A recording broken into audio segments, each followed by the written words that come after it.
Boatbuilding News, the podcast. Let's do it. Welcome to Boatbuilding News, the podcast, a series of engaging interviews with key individuals from within the marine industry. I'm excited. This is going to be epic.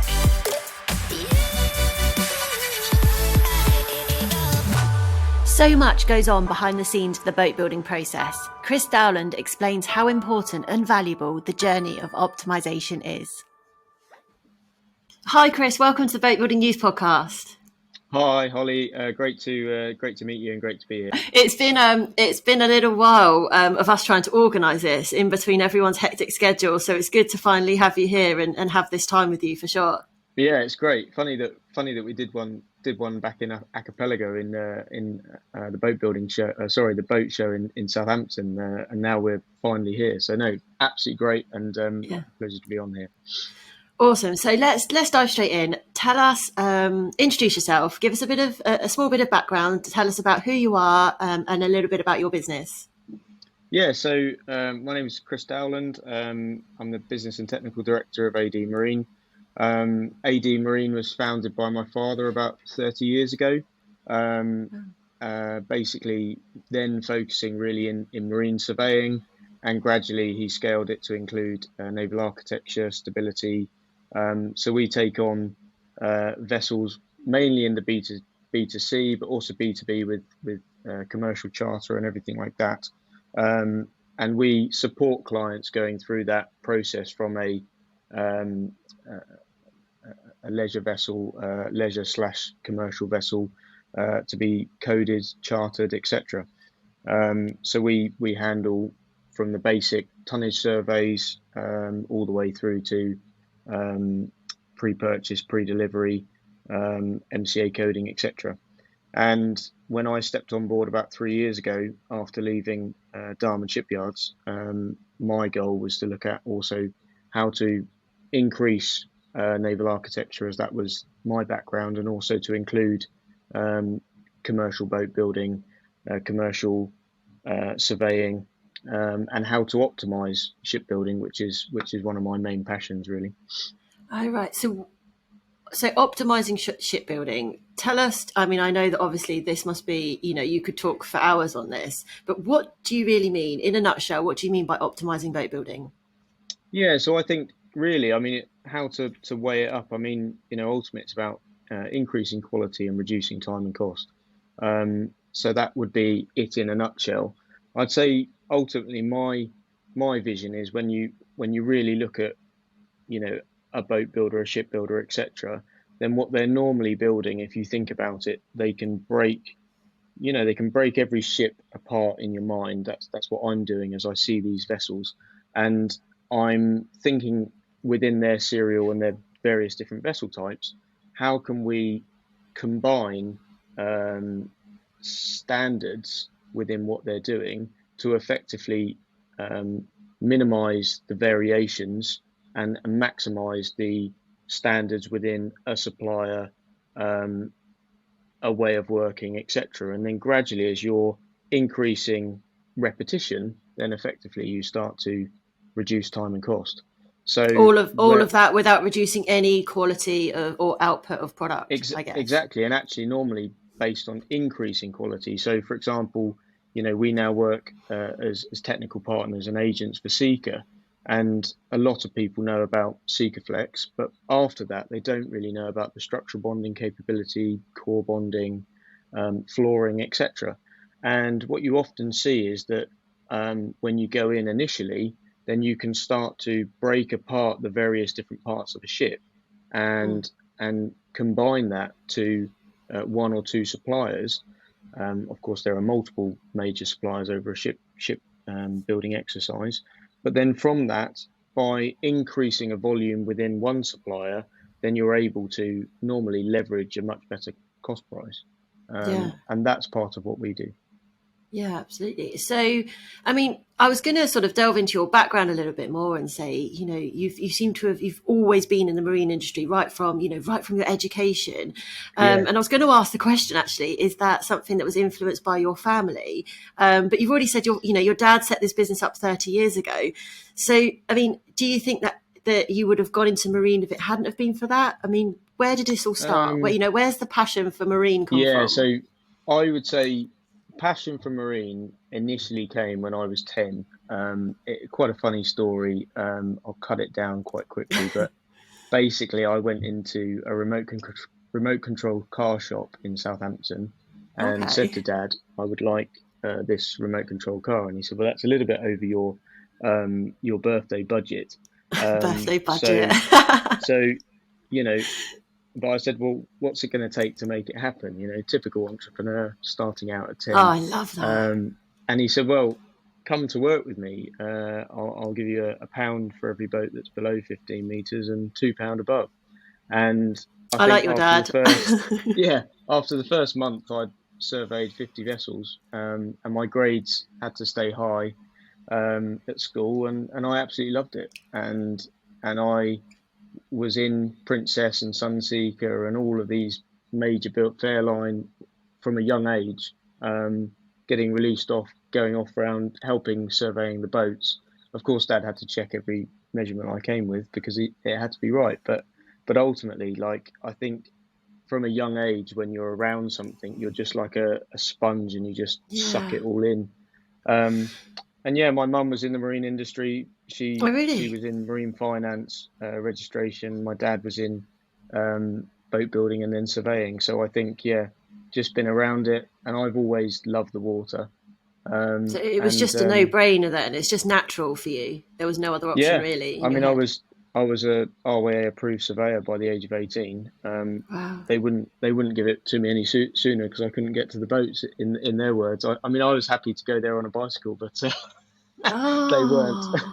So So actually, yeah, you so mean as a 10-year-old then, you're not only, I mean, you there must have been an interest in marine, not just an interest in increasing your birthday budget. Because I mean, I know from, being a parent myself, if I ask my 11-year-old to do anything for, unless she's got a genuine interest in it, it's a bit of a battle. But it sounds like that you already found your kind of calling at such a young yeah, age. it was very very obvious to me at the Yeah. age of I mean, when I was 12, I started my own company in tonnage boards, which are basically registration plates for boats. So just like a car registration plate, you have one for a boat, which comes Yeah. back to long ago where it used to be engraved in the main bulkhead of the boat. Mm. And I started manufacturing those in wood when I was 12. My dad had this sort of video that you put in the machine, and I sort of looked at it and said I could do that. So he said, okay, well, I'll set you up, and then you do them for me, 50% cheaper than I buy them. So he wasn't holding back, but at the same time, he really taught me business. And then I went after his biggest competitor when I was 16 and said I could do this for you as well. Oh my god, I love that. So But I'm already, we're only sort of less than 10 minutes into this chat, and I love your dad. I love him, and what yeah, the skills that he's instilled in you at such a young age, and you're still sort of talking about those as actually the pivotal point at which you knew that this would be the career you would take. I mean, it's not just the marine interest; it's the entrepreneurial spirit as well. yeah. Well, I think they knew pretty early on that I was an entrepreneur. I think Yeah, but it's also about I've often talked about upbringing and things like that. My granddad was in trucking business, and he had that. So the Sunday dinner table was a learning curve. So yeah. my great uncle worked for Crusaver, so I used to go in and do the books with him and stuff like that. So it all sort of fitted together, and yeah, I just Yeah. love being around the water and boats and The uh, key question though, Chris, is did you get the remote control car? I did, yeah. Tell us about it. Tell us about it. Come on, talk us through this It's car. Why was it absolutely so amazing. good? It's petrol, 55 miles an hour. Um, we just made one mistake. We took the batteries out while it was going, and it hit a cow. Oh, Um, no. Oh God. and yeah, the wheel is still off. I've never fixed it. Oh my goodness, Chris. So When there I we go. asked you about what we were going to talk about today, yeah, this wasn't what I thought, I didn't but I think love this is it. where it was going to go, but there we go. There. So that's how I got I into love the it. marine industry. I absolutely Okay. loved it, and yeah, boat building was. I went into boat building college, which down in Southampton under the Itchen Bridge, Yeah, I and know it absolutely well. fantastic. And Gary Hales was a massive part of supporting me and pushing me forward into going toward university, because I was dead set on getting straight into boat building and earning some money. And he said, Yeah, I think you should go and go to university and see what could be next. And it turned out that this love of building boats met design, met entrepreneurship, which ultimately I think is part of what, for me, brings us the added value about what we do with optimizing shipbuilding, is because we're able to look at the complete end to end of the process, be it from really having a core rooted understanding in the market for many years, to looking at the overall design, whether it's conceptual and structural design, and then after that, going into how to build the boat, and further that into the aftercare side, which is something I did also supported with in Darman, but also what we do in surveying. We see what works well and what doesn't, and so we're able to implement that knowledge back into the top of the chain. And yeah. yeah, I love it. It's brilliant. Yeah, I mean, I can tell, and that's what I love about these conversations that we have, is that people are so passionate about what they do, and I can tell just by talking about you that to you that you are passionate about what you're doing now, and and doing it right and doing it well as well, Yeah, which is just definitely. awesome. So what's happening right now in your business that's really cool? Do you know what I mean? Tell me what you're working on at the moment that you think, do you know what, this is a really interesting project, and it's what's getting me out of bed each day. Yeah, a couple of things really. I mean, I think one of the main things, focusing on optimization, is it's about um, looking about where the market direction is going, what people are looking for. And I think it's largely about looking at, how can we be more sustainable throughout the chain of the vessel. Also about, how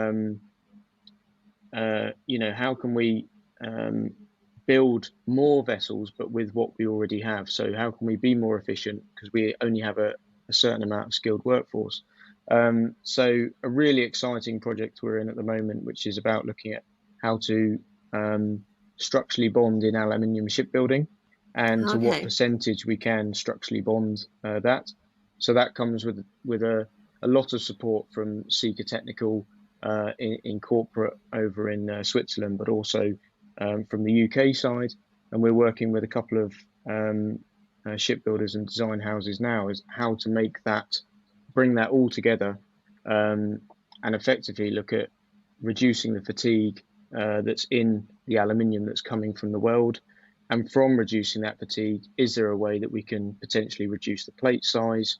And ultimately, that's reducing weight, and then the energy requirements going into the vessel, which ultimately, through life cycle, will massively reduce its carbon footprint. Um, So so it's real sort of quite a, technical challenges.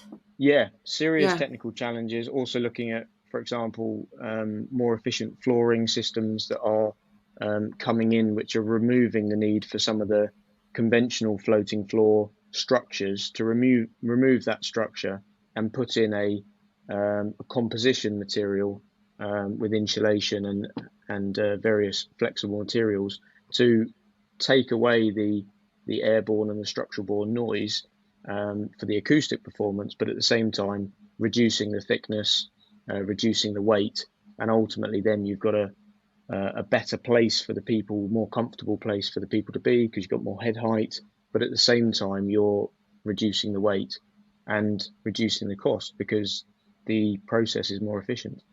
Yeah, no, that makes sense. So, yeah, I'm going to ask a question now, and excuse me if this is a really simple question, but I'm learning so much about, the ins and outs of what you do. But at what point do you guys come into the process then? Is it at the point that, production's up and running, and that they're looking at it thinking, why are we not, we're producing the boats as well as we think we can be, but we need to bring in, you guys, for instance, to make us more efficient? Or is it at the point of, hey, look, we've got an idea, we want to go into production with this model of a boat, look at our ideas, what should we be doing at this point? At which point do you Yeah, come into it, if that that's is a not if great that's not a daft question? no, that is a great question actually. So we can ultimately come into it at any phase in the process. Okay. I would say the best situation is when we actually say, let's innovate together. So, Yeah. the concept about aluminium structural bonding together with Chartwell Marine, Archipelago and Bayards out in the Netherlands, that's a concept that where we've actually together said, hey, how can we optimize aluminium shipbuilding? And we're innovating that together, also together with Sea Line Services with Luke. And that is an opportunity where we come in together right at the beginning, and we map out what are the requirements, and we together work with our partners such as Seeker to then put together the solution that makes that work. And ultimately we'll work from end to end, so that's through the development all the way through to testing and then training. Okay. And so that is a very, very good moment to come in, because then you're figuring out the solution, and then you can roll it into training production how to work with it. Right. On the Okay. other side of that, what we do more of is going in at any given time, and we advise on what potentially could be a better product or a better way of working. So that's what we see a lot. We've done together with numerous clients, looking at how they're currently building. Is there a way that through a better structural joint we can potentially reduce the amount of adhesive that's required? Is there something we can do differently with the structure, different with the resin, to reduce the amount of material that needs to go in? All of these sort of questions come out, Yeah. and then from there you can raise the quality and reduce the time and cost. Awesome. So, thanks for making me not feel like I was asking a silly question, but I was just trying to No, I I think was it's a learning as I very was good going along in question. this conversation. Very So, good question. where right now, I mean, we talk about everything about, your capabilities of what you can do. What's really hard for you right now? So what's making you scratch your head? What challenges are you facing, either sort of internally or, with, industry influences? What's making things hard for you guys? Yeah, I think the biggest challenge is ultimately there is the kind of current traditions of how things are built and how things are done, Yeah. and it's about changing that process. So there's also quite a lot of change management in there, but there's also the side of, so what we try to do really to combat that situation is we say, well, we deal with the end to end, and that's something that comes from a lot of experience that I did in my previous role within Darman, which is looking at with every phase of the development team. So from engineering and market really, so from sales, engineering, and then all the way through to production, procurement, and aftercare, together within that whole chain, all come together and say, let's think about this solution and see what's working well currently and what we could change. So that could be doing a time and motion study business case, being clear on what the current approach costs and what it could cost in the future, and then going through testing, and proving that the current material achieves this and the future potential material achieves this, and then from there trialing it and gradually increasing the trial. Because what we're not looking to do, we're not looking to just make a straight swap and then 6 months later there be another swap. We're going in, we're investing in a partnership, and we're looking to make a positive structural change. And that is a journey. It starts off with potentially, working through flexible materials, and considering how can we standardize those from, it could be 6 down to 1, so the guys are only ever working with one material. They're not asking all the questions. They know that does everything. It could be down to going in and doing a digital or theoretical practical training where we actually advise, like we did with Archipelago. We went in and we taught the guys how to structure, how to do window bonding, and that's with a more efficient material where you can bond and backfill in one movement rather than doing it over the course of 2 or 3 movements over 3 weeks. So it's about understanding what is currently being manufactured and how it's being manufactured, in those situations, and then looking at what do we need to do to prove that the new approach is a good step forward, and that it's Yeah. ultimately ticking the boxes, that it's raising the quality and reducing the time and cost. Well, and also, I suppose, it's a hard task because for whatever reason, which I don't think anyone will ever be able to answer, the marine industry does seem very resistant to change. And people are very much like, but we've always done it this way. Do you know what I mean? Or we're always doing this, or we've always done that.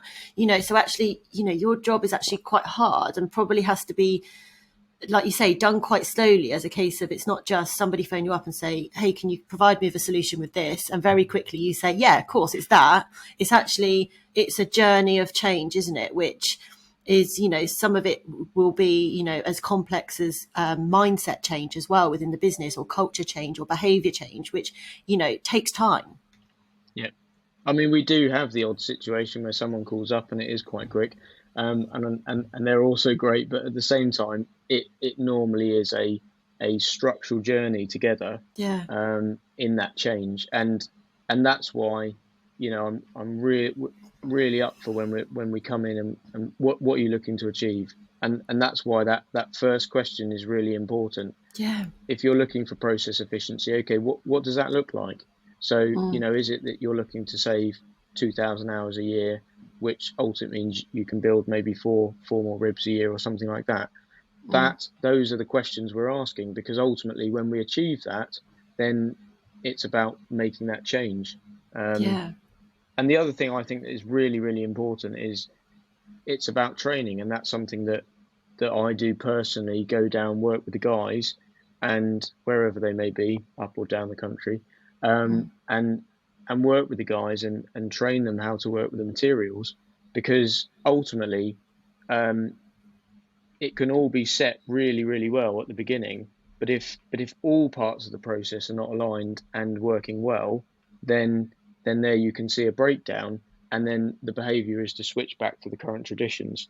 and Yeah. and I think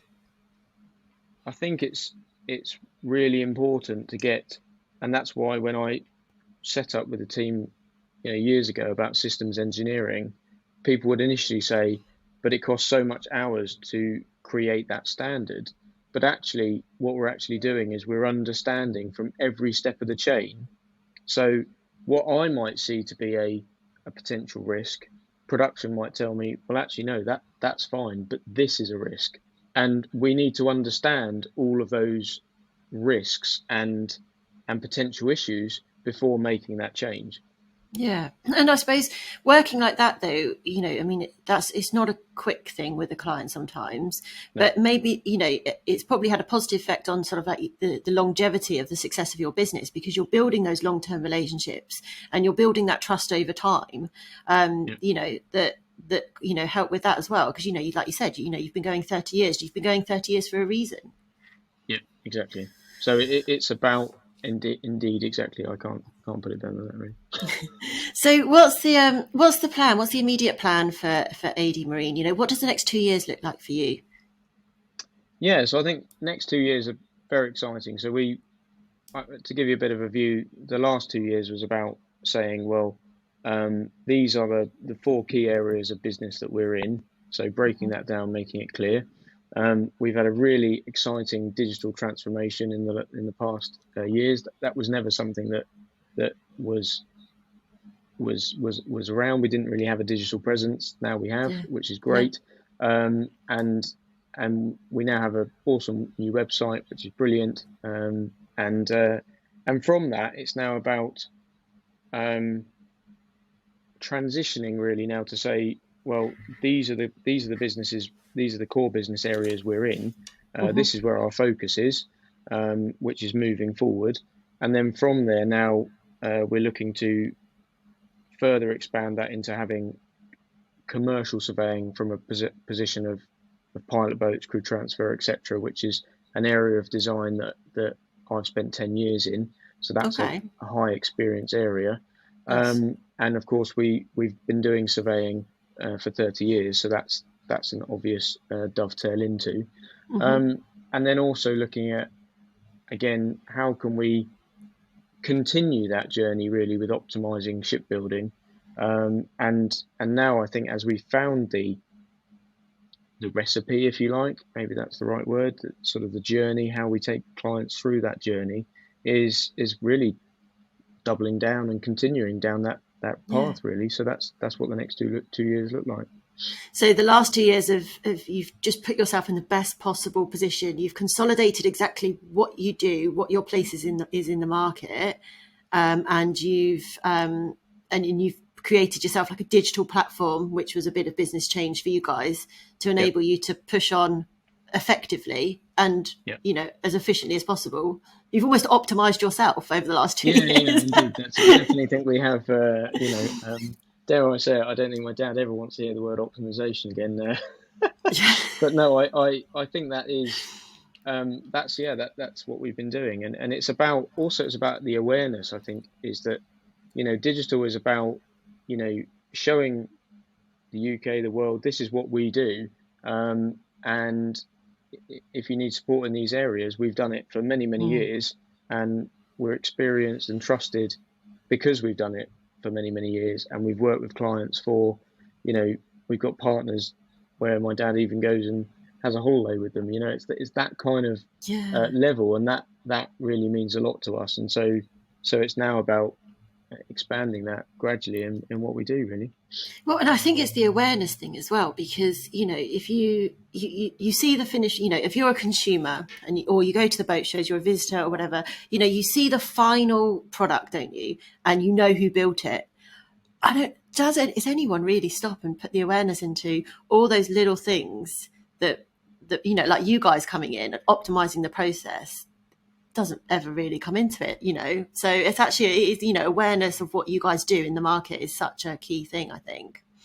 Yeah, and I So think I as mean, well about the experience we have in it, yeah. and the various plethora of clients and vessels that we work with in it. So there is actually quite a depth in our knowledge, experience in it, and so um, showing that is also important, because the more, you know, basically it's like if people see that you've done it with a bunch of people, then they feel more comfortable to go down the journey, I think, Yeah, absolutely. Trust, which isn't is it? totally understandable, really. Yeah, completely agree. So every time I speak to you, every time I see you on, any form of sort of social media, LinkedIn, etc., you're always busy. You're always out and about. You're always so much travel, it seems. How do you, first of all, two questions. How do you stay motivated for all of that? You don't ever seem to slow down, but also, at the points that you do have any downtime, how do you switch off? Wow, that's a good question. Well, I love traveling, and I love being here, there, and everywhere. Often Yeah. say that I love being busy, So do and I. I I relate to often it. exactly. I remember once actually, because I used to sort of take on students, because I like to bring people along and help them into the industry and things like that.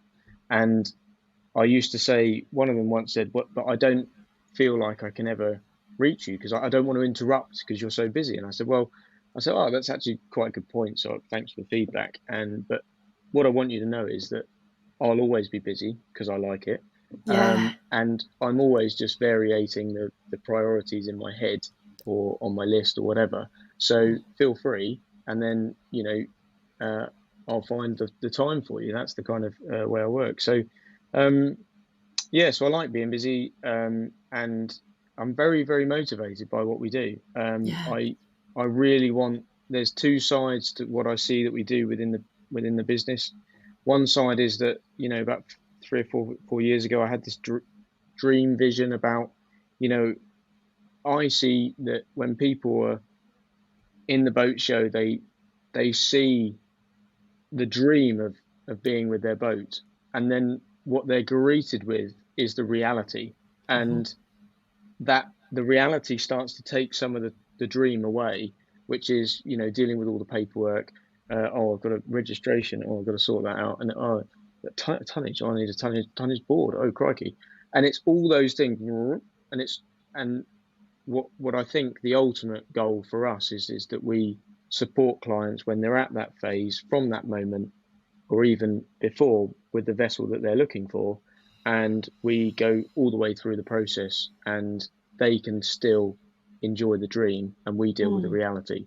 You do all, yeah. You do And all the ugly, boring stuff, and they just get the end yeah, product, which is what everyone wants, exactly. isn't it? Yeah, Exactly, and that ugly, boring part is part of our passion. So that's yeah. it's about It's finding handy, really. who loves what in the process, right? So Yeah. so that's definitely a part of it, and the other part of it is, and that's why I see it's really an end to end in my head, is that we actually then want to deal with the bit before that, which is the design and the manufacture of the boat, and supporting clients to make that as optimal as possible, and yeah, I think that's a long way of answering the busyness. How do I switch off? Well, I feel like you don't. um,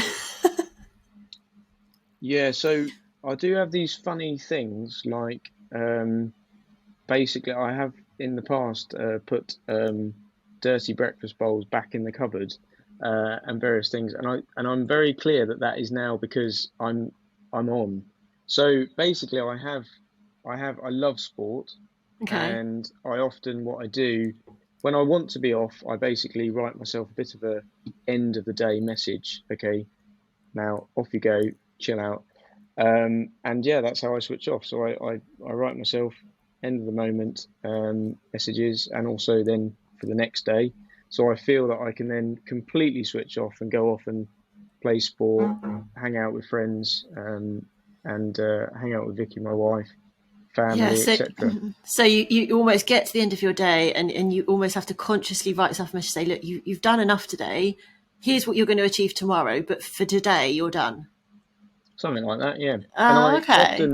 I often say as well as like golf is a prime example. I remember I used to go to a golf course and I'd get to about the second hole and be like, "Oh, you're just playing complete crap." Right. So if you want to be on this golf course, forget about what's in your head, right? Yeah. Square it away and then crack on. And that I think is a good mental note because basically golf, if you're thinking about anything else, don't bother, right? Oh, Because really? it's going everywhere. I lost 6 balls in those 2 holes trying to like, still think about Yeah. work and then crack on. So golf, I think, is a brilliant leveler where you can sort of create that boundary where you're like, right, day's So it over. just forces I'll you play to focus on that. 100%, 100%. I'm going to admit, I don't understand the appeal of golf. For me, I can't understand why you'd walk after a ball. I'm a hockey player, right, through and through. If someone's hitting a ball, I'm running after it, right? So if somebody took me to a golf course, I would be the absolute lunatic that hits the ball and then But you would thinks, be brilliant. You'd be I absolutely brilliant because you've got that swinging motion, right? well, no, actually. So actually, it's the complete opposite. If you ever want to see a hockey player, somebody hit a golf ball like a hockey player, then ask me because it's a mess. It's horrendous. I look like a hockey player from a million miles away. Oh, right, yeah, because you're in the wrong Yeah. moment and then you just curve one out in the Oh, wrong way. well, I'm like, I'm bending my knees, squatting down, my stick's going, well, it's not even you don't call it a stick. My club, I suppose I'd call it, is going horizontal instead of in a vertical plane. Oh my goodness, it's a mess. Don't ask me. I try to avoid anything golf related. But that's the same, right? When you're on the hockey pitch, you are Ah, relaxing because ultimately you are completely focused, yeah? yeah. Actually, yeah, hockey and running for me. Running allows me to just completely switch off from the world. I mean, I can run 10 miles and not even realise I've run 10 miles because I've zoned out completely. And hockey's the same, yeah. So I suppose sport is probably if for somebody who likes to be busy and likes to be motivated, switching off is still pretty active, isn't it? It's a sport as opposed to, hey, I like to watch a nice film. So Yeah. yeah, it's not really switching off really. It's just switching on to something else, isn't it?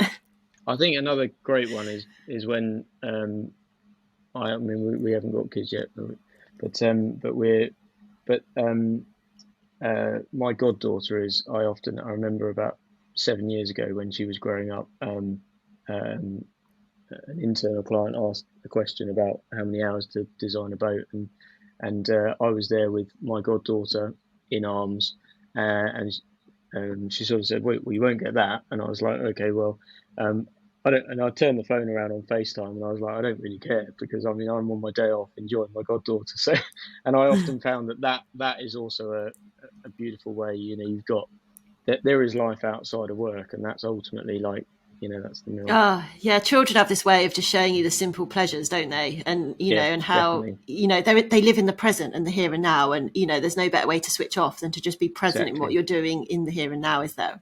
Yeah.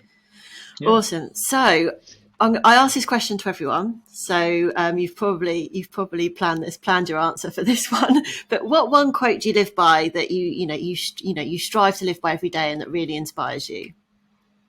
Well, there's a bit of context to this one. Okay. My quote is, "From the ashes, a phoenix will rise," Oh, um, okay. Not had which that one is, yet. yeah. So there's quite a bit of context there.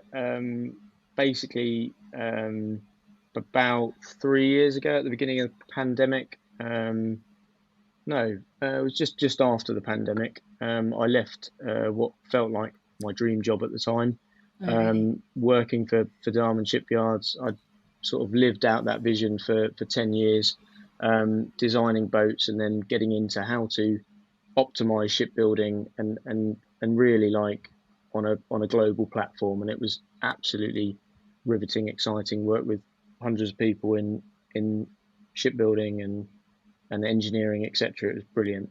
Worked with a team on systems engineering, etc. And we were really innovating how to go forward with shipbuilding. And I think, um, then I met Vicky, and the pandemic changed things quite a bit because, Yeah. it was like, right at the beginning, I was living in the Netherlands, and she said, do you want to move in for the 4 weeks of the pandemic sort of thing, and yeah, and I said, yeah, of course, yeah, let's do it. Thinking, great, we can spend a bit more time together, etc. And from there, it was became the journey in my mind of like the love of what I did in my day job and my work was then like, okay, how am I going to make this work with? Because I want to now be with Vicky. Yeah. She's in London, um, and ultimately, I always felt that I would wanted to get back to England, and so I made the big sort of switch. Said to my dad, look, we've already always talked about potentially doing something with a business together. Oh, Um, but in the middle of that, we're in the pandemic, and I've got this love of optimizing boat building and things like that. But at the same time, we've got shipbuilders that don't necessarily know how things are going to go. Is there going to be yeah. enough business? That kind of thing. So it was actually quite alarming at the time. Okay, I can't, for some reason I really can't get a UK shipbuilding job, and so I said to Dad, let's go for it. And Yeah. that was when I had a great call with a couple of the guys from Seeker that we worked with before, and they actually sort of said, do you want to be an agent? And I was like googling agent while we were on this Teams call, and I thought actually that's quite up my street. I know how Yeah. I work and things like that with partnerships. I know who the companies that we work with from AD Marine, so I think we could make that work. And then from there, um, Seeker also said, actually, we think you'd be great at leading a sort of global digital campaign during the pandemic. We see that we need to show more of our products, and because you understand how to use the products, we think you'd be the best person to do it. And I was like, crikey, well, I'm not really in marketing, so you're going to have to put someone like that with me. And it was a big pivot, Yeah. and really yeah, it was hard at times. It was like it was really quite hard at times. Yeah, I hadn't lived in England for 10 years. It was in the middle of the pandemic. I had a couple of friends here, none of which were where I was, and I was you know, like to be near the sea. I was in London. Yeah, it was Oh, quite and yeah, that phrase came to me, and really has been a massive inspiration about where I see us going. And yeah. there was a couple of years ago, I was thinking, that was the dream job, and now what I see is that actually it makes a lot more sense that what my background was is now able to springboard into helping multiple clients, and supporting them through the journey of optimizing shipbuilding, and I absolutely love it. It's brilliant. Awesome. Well, thank you so much for this conversation. I've enjoyed it. I've learned a lot. Your passion shines through. So, I feel, privileged to be able to have this time with you. And I look forward to seeing you again soon, Chris. Thank you very much. Thank you very much, Holly. And look forward to catching up soon. No worries. Goodbye. I really hope you've enjoyed this episode. If you have, then it would be awesome if you could leave a rating or a review. Don't forget to subscribe so you can listen to us again. See you soon.